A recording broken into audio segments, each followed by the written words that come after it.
लेकिन the fact of the matter is madam कि अगर कोई ये कह रहा है कि संविधान को ये लोग खत्म कर देंगे और उस पर विश्वास किया जा रहा है और आप उसको नहीं काट पा रहे हैं, तो फिर खामी किसमें?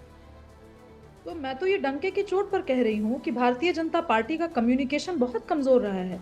इतने इस खास करके इस चुनाव में और इसके पहले चुनाव के कुछ साल पहले का अगर हम नैरेटिव देखें तो बहुत कमजोर रहा है। पार्टी प्रवक्ताओं के अलावा एक जो प्रॉपर सरकार की कम्युनिकेशन होनी चाहिए, किसी भी पॉलिसी इशू पे अगर कंट्रोवर्सी होती है तो एक सम्यक कम्युनिकेशन नहीं है उनके पास। पार्टी के प्रवक्ताओं में भी कैटेगराइजेशन नहीं है कि इकोनॉमिक इश्यूज पे आप किनसे बात कर सकते हैं, जेंडर इश्यूज पे आप किनसे बात कर सकते हैं, आप कोर पॉलिटिकल इश्यूज पे किन पे बात कर सकते हैं, आइडियोलॉजिकल इश्यूज पे किनसे बात कर सकते हैं, ये कैटेगराइजेशन नहीं है। और ये वजह है जिसकी वजह से हमेशा ऑपोजिशन नैरेटिव वॉर में ऊपर रहती है। आप विक्टिम खेल सकते हैं, कह सकते हैं ग्लोबल माफिया, लेफ्टिस्ट और ये वो, but at the end of the day आप नहीं अपनी बात जनता को समझा पाए या कन्विंस नहीं कर पाए, ये कम्युनिकेशन फेलियर है। लेकिन जनता को मैं मूर्ख क्यों नहीं समझती हूँ रूबिका जी, जैसा कि ऑपोजिशन समझती है? इसलिए क्योंकि जो मैं सवाल पूछी सब तिलमिला करके अनुराग जी इधर उधर की बात करने लगे। उसी तरीके से मैं 2-3 बातें कह सकती हूँ। संविधान अगर खतरे में होता, फिर शुरू हो गया अनुराग भदौरिया। अनुराग जी रुकिए, आप मुझे प्रॉमिस कीजिए, आप मुझे 1 मिनट के लिए मौका देंगे, इनका फेडर डाउन रहेगा। अनुराग जी रुकिए, जनता की सेवा मैं बिना ये अश्योरेंस लिए मैं नहीं बोलूंगी, क्योंकि मुझे ऐसे बात करना नहीं। भारतीय जनता पार्टी के लिए जो जनता को अनुराग जी रुक जाइए, मैं आपको बार बार अल्टीमेटम नहीं दे सकती हूँ सर, मैं बार बार अल्टीमेटम नहीं दे सकती हूँ। मैं चाहती हूँ आप यहाँ डिबेट में लगातार बने रहे। पंकज जी भी तो सुन रहे हैं ना, पंकज जी भी तो सुन रहे हैं ना, फिर अपनी बात पे बोल रहे हैं। अरे जनता मूर्ख नहीं है, ये मैं आपको भी बता देना चाहती हूँ। मूर्ख बनाने की बात करें कि मूर्ख जनता मूर्ख नहीं है, वो सुनना चाहती है। आप अपनी बात लॉजिकल वे में रखिए और उसको काउंटर करने का मौका दीजिए। प्लीज शुभ्राज साहब स्क्रीन से मैं टाइम वेस्ट नहीं करूंगी, प्लीज मैं आपको मौका दूंगी, लेकिन अभी बोलने का मौका नहीं। शुभ्राज जी कुछ भी कहिए। ओके शुभ्राज जी।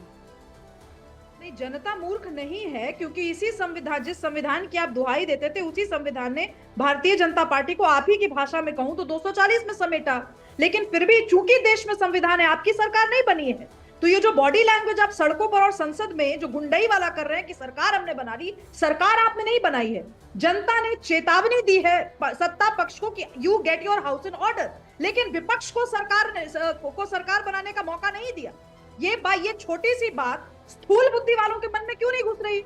और जहां तक बात आती है व्यावहारिकता की रूबिका जी, तो मैं एक वाक्य जरूर जोड़ूंगी आज। जननायक कर्पूरी ठाकुर जी एक बार सीएम पद पे होते हुए किसी गांव में गए जहां शादी थी, और शादी में नाई की रस्म हो नहीं पा रही थी, जिस वजह से बहुत देर तक इश्यूज चल रहे थे। उसी शादी में व्यावहारिक तौर पर जननायक कर्पूरी ठाकुर बतौर सीएम नहीं, बतौर सामाजिक व्यक्ति गए हुए थे।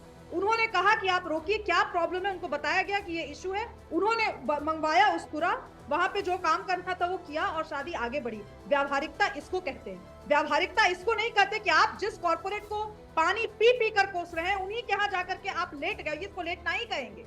क्योंकि मुझे याद है लालू यादव और अखिलेश यादव और उनके पुरखों का स्टेटमेंट। सुनिए, चुप रहिए, आप लोग यहाँ मनमोहन लोहिया नहीं है, आप जॉर्ज फर्नांडिस नहीं है, इसीलिए उन लीडर्स के कैटेगरी में अपने आप को खड़ा मत कीजिए अनुराग भदौरिया।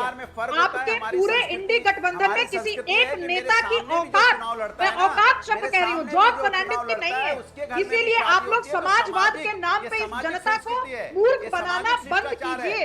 जनता खूब समझती है कि आपका समाजवाद, जो व्यक्ति आपको आज कॉर्पोरेट खड़ा होकर के चंदा देने के तैयार हो जाए, आप चरण चुंबकों की तरह वहां पर लेट चले। आपने बात रखी, अब अनुराग भदौरिया पर जो आपने जो आरोप लगाया उसका जवाब अनुराग भदौरिया जवाब दीजिए। हम चुनाव आमने सामने लड़ सकते हैं, हमारे वैचारिक मतभेद हो सकते हैं, लेकिन सुख और दुख में हम शामिल होते हैं। यही हमारा सामाजिक शिष्टाचार है, जो आपके समझ में नहीं आता है तो हम नहीं समझा सकते आपको। फिर आपकी सोच पे मुझे तरस आता है, फिर आपकी सोच पे मुझे तरस आता है कि सामाजिक शिष्टाचार आप नहीं समझते। कम से कम सामाजिक शिष्टाचार समझिए। बोले नहीं उनको, आप सामाजिक शिष्टाचार नहीं समझ रहे, इसलिए अग्रेसिव हो रहा हूं, दर्द हो रहा है। कि कैसे कैसे व्यक्ति हैं आप जो आपको सामाजिक शिष्टाचार नहीं मालूम है। आप कह रहे हैं किसी के क्या गए, अरे हम तो हमारे सामने जो बराबरी पे चुनाव लड़ता है, जो चुनाव हरा भी देता है, अगर उसके घर में शादी ब्याह फंक्शन है तो उसके यहाँ भी जाते हैं, शायद आप भूल रहे हैं।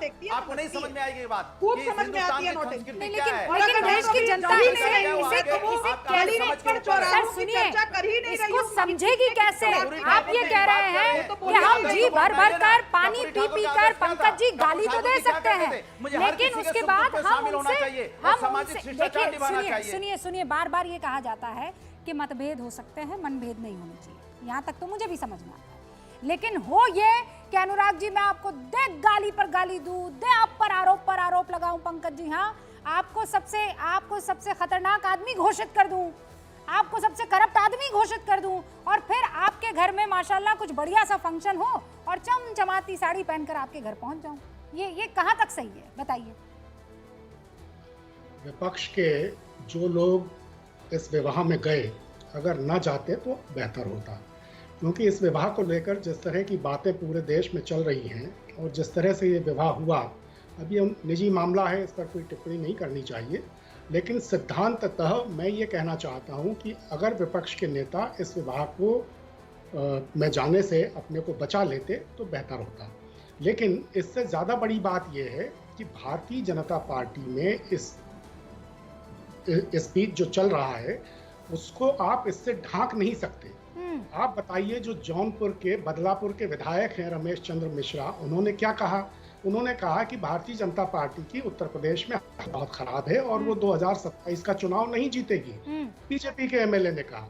मोती सिंह जी ने क्या कहा? उन्होंने अभी परसों प्रतापगढ़ में कहा कि 42 साल में ऐसा भ्रष्टाचार मैंने देखा नहीं। वो भारतीय जनता पार्टी की सरकार में मंत्री रहे और कह रहे हैं ये भी गजब की विडंबना है कि आप बीजेपी पर ओवरऑल विश्वास ना करें, लेकिन बीजेपी के एक साहब आकर कुछ कह रहे हैं तो आपको एकदम आंख मूंद कर भरोसा हो गया कि वो जो कह रहे हैं वो सही बात है?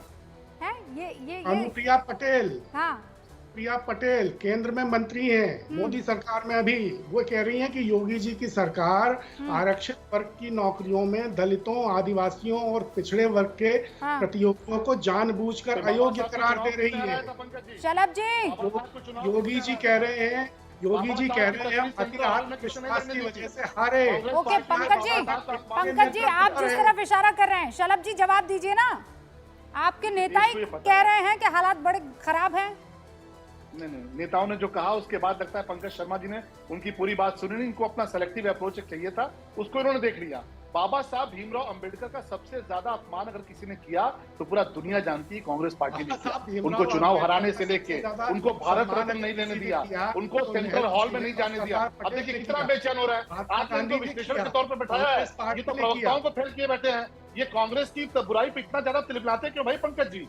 बाबा साहब का अपमान कांग्रेस पार्टी ने सबसे ज्यादा किया, ये खुद बाबा साहब के जितने जुड़े लोग सब जानते हैं। आप क्यों तड़प रहे हैं? आप तो प्रवक्ताओं को फेल किए बैठे हैं, आपको तो लगता ही नहीं कि आप विश्लेषक के तौर पर बैठे हैं। तो बाबा साहब को अपमानित करने से लेके सीताराम केसरी जी को किसने अपमानित किया? एक ओबीसी परिवार से आते थे, एक गरीब परिवार से आते थे, एक गरीब परिवार से आने वाले सीताराम केसरी जी गरीब परिवार से आते थे, ओबीसी परिवार से आते थे। उनके साथ किस प्रकार का सलूक कांग्रेस पार्टी ने किया, वहां की जो सबसे बड़ी नेता है सोनिया गांधी जी, उनको देने के लिए, पद देने के लिए, किसको याद नहीं है? सेंट्रल हॉल में बाबा साहब की तस्वीर नहीं लगने दी गई, बाबा साहब को व्यक्तिगत चुनाव हराया, बाबा साहब को जितना अपमानित कर सकते थे किया, भारत रत्न नहीं लेने दिया। कांग्रेस पार्टी ने जिस तरह से इमरजेंसी थोपी, और इमरजेंसी अगर थोपी तो मूल अधिकारियों का हनन जो किया वो संविधान का बात तो ये है शलभ जी, जो बातें आप कह रहे हैं वो जमीन पर आप जो बता रहे हैं वो तथ्य गया कि नहीं गया, और वहां से जो आ रहा है